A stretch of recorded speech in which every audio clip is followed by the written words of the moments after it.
Alright, Bonehawks, this video is all about this scenario. You boot up the game. You go online. Find an opponent. Opponent found. Opponent is... We've all seen them. They're troublesome. They are very hard to counter, but we need to arm ourselves with as much information as we can if we're going to stand a chance against them. So I'm going to do that in this video. And yeah, that being said, let's get into it. Accept your death. One of the things that makes the Cyrax cameo so strong is the Helichoppter, and you can use this move with pretty much any character and it'll be godlike. Baraka, Johnny Cage, I've seen Ashur use it. It is just a really good cameo across the board, and it's really quite the menace. So a couple things that we should know about this move. First is all the hits of it are high, so if you just duck, it'll go right over your head. But anyone that knows anything about fighting games probably isn't just going to throw that out like that. Where that's important, though, is making sure that your opponent is jailing it properly. Because if they mistime it or they do it a little bit too late, you can actually just duck right underneath Cyrax and punish for maybe not a full combo because he is active behind you as well. But you can at least get a poke in and take your turn back, and pokes are a really good thing in this game. If you can time them properly and use them well, you get a lot of advantage and is able to turn the tides, and this back in your turn being the offense, and then your opponent is waiting on the Cyrax cooldown to come back before they can try any more shenanigans. So in this scenario, Baraka is doing his 4-4-4 string, which is his obnoxious, really fast hitting string, and he's doing it right into the Cyrax afterwards for extra chip damage. Now, you can kind of get a visual on this because this Baraka in particular that we have right here did this a little bit too late, and Cyrax doesn't actually jail because you can see his string ended before Cyrax came out. So that's kind of where the timing is important to pay attention to. The string ended, Cyrax came out, wasn't quite active, so didn't jail. We were able to poke underneath that. So, like I said, good players probably know their timing on this fairly well. But you know, XX, your mom loves me 69XX, probably isn't going to time it right every time. So this is just something to keep an eye out for. Again, it's not an ideal way to do this, but that's the visual there. If you see that the string ended, it probably didn't jail into Cyrax. Let's just show you an example of how they could make it jail. So here there wasn't any sort of hit confirm or anything, they just did the string and they had to call out Cyrax out before the string ended to get the chip. So there we go. That's kind of the difference. If the string ends, like I said, you know, Cyrax probably isn't going to jail. So tip number 2 against Cyrax is to flawless block. And I'm going to take a little extra time on this topic because this is where a mechanic that was in Mortal Kombat 11 is also in Mortal Kombat 1, but it has changed significantly in how it works. And I say significantly because I believe this is honestly going to be a very important part of the meta in this game. And that's the idea that anything can be flawless blocked. Doesn't need to have a big gap. It doesn't need to have a flawless block gap. You can actually just release block and block again. As long as you're able to do that within a certain amount of time, you'll flawless block it. So this 3-hit string with Baraka here, the first 2 hits are a little bit too fast for me to comfortably want to try and flawless block there. So I'm going to try and flawless block the 3rd hit. What that does is negate all the chip damage from there on out, so we don't get all that crazy chip, because we see they're already at 939 health. All we did was block something. So this is something that's super important that I really urge you to practice, especially if you're struggling a lot against Cyrax, specifically Baraka Cyrax. They're everywhere right now, and that'll go away eventually. And maybe you're watching this in the future and you're like, what the heck, Cyrax? Who's using that now? Like, and hey, awesome, he got nerfed, good to hear. But for now, he's a problem. So let's give an example of where flawless blocking would kind of negate some damage for us. So showing again, we're just going to block the string, the 3-hit string into full Cyrax. 939 damage. We don't want to do that. So I'm going to flawless block after the 2nd hit of this to try and negate the rest of the string. That we only took 9 damage. Same thing, same setup. We only took 9 damage as opposed to the almost 70 damage that we took before. So that's an important thing. It also negates their meter build as well. They won't build as much meter, which again is going to lead to more obnoxious shenanigans. This is a little bit more of a Baraka specific tip, but if you do know where armor gaps is, for example, Baraka, right when he does his big blade special move, after the first 2 hits there's an armor gap. That's generally when he calls Cyrax out. So what happens is not only will we hit Baraka out of it, we'll also hit Cyrax out of the startup. So then he's kind of just wasted a bar of Cameo meter for nothing. And then we just have to wait for that to refill, and we're Gucci. We're a little bit without Cyrax. I'm okay with that. I don't know about you, but I'm okay with that. So this is just more of a specific example, but maybe if you're struggling against something, maybe your friend's playing, maybe look at when they're calling out Cyrax and see if there's any place you might be able to sneak some armor attack in that might be advantage. You see, we hit Cyrax, so they're going to be unavailable for a little bit. We hit Baraka out of this. We got a little bit of damage. So it seems like we won the trade there, too, as far as damage goes. But that's going to change depending on what kind of armor you use. So, yeah. That would be my next tip against Cyrax. And my third tip, this is like a... It's better to just not be here than, like, actually, like, what do I do once I get here? But if you can, try and save your meter for Breaker, because if you actually get opened up by something, that's going to be a lot of damage. Baraka can do 1 bar, 600 damage, easy. So finding a game plan, or maybe altering the way that you play a little bit so that you can save your meter, maybe help you so when you do have Cyrax on you and get you in a combo, because usually when Cyrax hits you, most of the time you want to break. There's a couple exceptions, like Kung Lao has 1 or 2 setups where he'd be able to launch, where he usually couldn't, and that does like 27%. So it gets him a little bit, but in a lot of situations, Cyrax is going to add a lot of damage. So having that breaker handy, whether it's just cutting your combos a little bit short, or maybe not using a meter per projectile where you might usually use one, or that kind of a thing, just trying to have the breaker available is always a good strategy against Cyrax. Alright, so the next one I'm going to touch on is the net. Hopefully you're learning something so far. If you're into videos like these, consider subscribing if you haven't, because we're all into the tutorials and just helping you improve.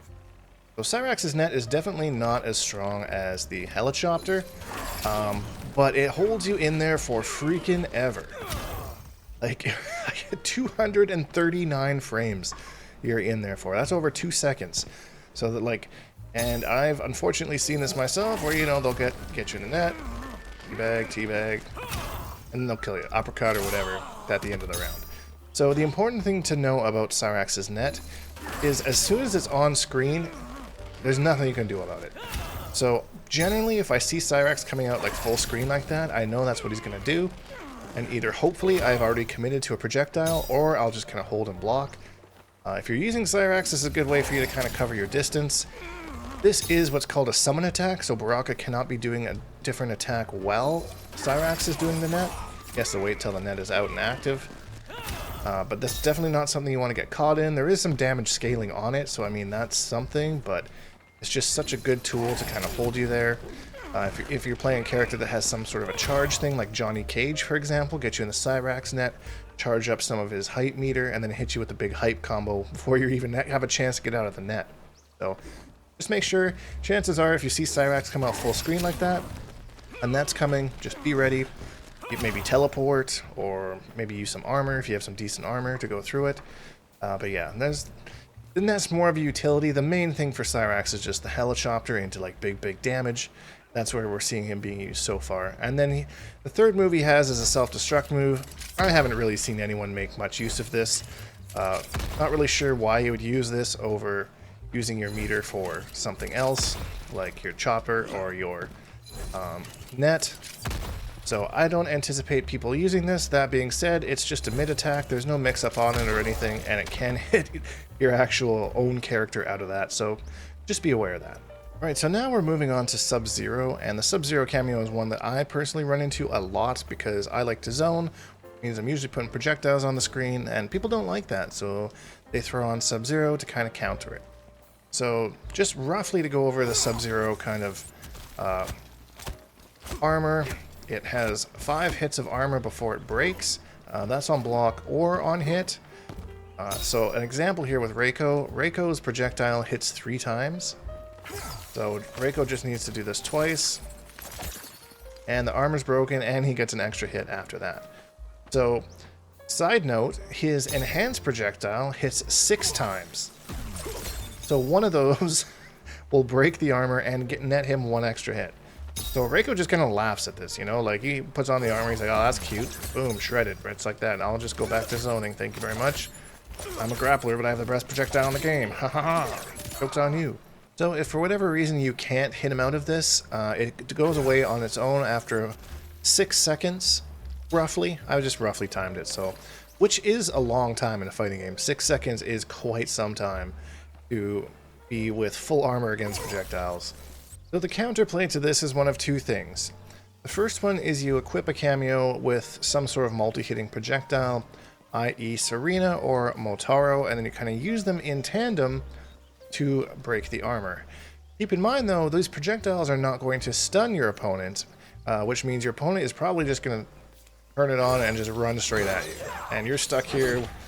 I mean, the things are hitting him, the armor is taking the hits, but I mean, he doesn't really care about that in that moment in time, you know? Now the second thing, and this is the strategy that I've been going for, because in the past I've just kind of been like panically just throwing projectiles trying to break the armor. Basically what this character has done is turned this match from a zoner versus rushdown or projectile versus rushdown into a complete game of spacing. Who can space out the most? Because don't forget that another way to beat this thing out is just to hit him with literally anything. As soon as he actually takes a hit, the armor's gone. So now that you're doing your projectile game, you're throwing stuff at him, you're having a really great time, everyone's laughing except for your opponent, especially you, and they go ahead and throw this up and then they become a buzzkill. Abandon that game and start coming in and trying to play the zoning game, trying to space him out. You're like, okay, I just need to hit you with something. Okay, I just need to hit you with something. Space you out, boom. Aha. Back to throwing stuff, you know? That kind of idea. Once I kind of took that approach to it, it's amazing how many people just think that this Sub-Zero is super armor. Like this insane super armor that just can't be broken. They put it on and they just confidently just walk at you and get smacked with something because they're like, whoa, what? Wait, what? I'm supposed to just work my way in. No. That's not how that works. And often you can do a move that kind of kicks them away like this. You know, so let's say, again, they're getting all penisy. Mr. Jean-Claude Van Damme here. Now they've lost their armor. Again, it only takes half of the Sub-Zero bar, so he could just throw it up again, like super big brain read, try to march in again, we hit him again. Now Sub-Zero's on cooldown, we go back to playing our projectile. So as soon as you kind of start to play it in that aspect and just kind of say, no, don't try and do what I did, just panic projectile at them, trying to break the armor. Just say, okay, we can play a projectile-less game for a minute, my spacing is good, I know what I'm doing, I know exactly where your ranges are. And hopefully you do, because this will help you win that. Or maybe they overextend, you know? Johnny Cage throws out a super unsafe shadow kick, take a range where he really shouldn't have, and you just punish him, hit him full screen, we go back to throwing stuff. So outside of that, Sub-Zero has a very small moveset. So he has the Iced Out, which is this one, which is basically a combo extender, which some characters will use this for. And then he also has the Cold Shoulder, which is a very good long-reaching mid-attack. So all of his moves, no matter which one he does, use half a bar of his cameo meter. Now, if you're counterpicked in a set, or you know, they originally picked one cameo and switched to Sub-Zero, chances are they only picked Sub-Zero for that ice armor. That's at least how I have seen things. If they start out with a Sub-Zero cameo, that might be different, but 99% of the time when I'm playing people, they switch to Sub-Zero after a loss or something, it's to put this ice armor on, and I never even see these other two moves. That being said, it's good to be aware of what Sub-Zero can do and never count out anything, because they could be relying on you not doing that, and then you're getting a little bit too close. See, playing our spacing game, and then boom, that's the wrong move. And then boom, that's the right move. He hits you with the Cold Shoulder, knocks you full screen, which doesn't really want to be in, so take that as a kind of a strategic tidbit. Using that move is going to push you farther away, and he's already kind of dulled down a bit of his armor with the, timer with the armor anyways, so probably isn't going to use that move. And again, right now, he's used two moves, and he has no cameo meter at all. So that's it. That's all the tips that I have for Sub-Zero and Cyrax. Like I said, they are super strong cameos, and playing against them there's no magic wand that's going to say, here's exactly how you beat them if you just do this every time. You do have to play to your opponent's strengths and weaknesses as well, and just do your best. If you enjoyed this video, please leave a like because it really helps me out, and subscribe if you haven't, because I make new videos almost every single day. Hashtag Bonehawks, all that stuff, and we'll see all you Bonehawks. Next video.